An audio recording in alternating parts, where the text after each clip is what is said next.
Comment les lobbies du tabac, des pesticides, etc. détruisaient et décrédibilisaient ceux qui s'opposaient à eux.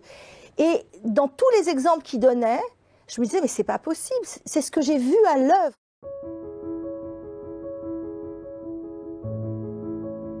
J'ai été amenée à intervenir dans le débat public, notamment sur les questions de séparation bancaire, d'union bancaire, voilà, de mécanismes de résolution, toutes ces choses-là.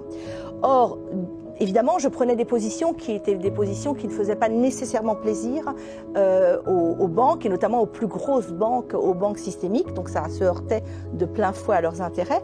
Et donc j'ai vu en pratique la manière dont on décrédibilise les gens.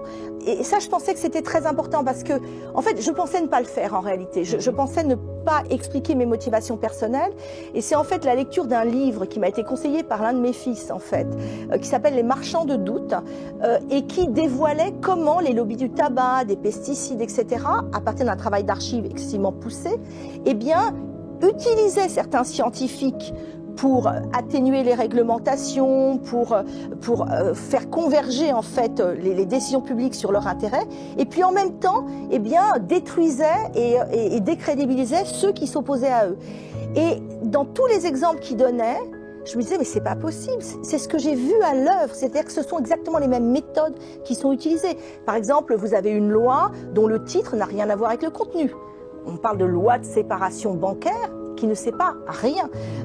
C'est par exemple débarquer un scientifique qui ne plaît pas de certaines positions où voilà, il pourrait avoir une certaine visibilité sur ces questions.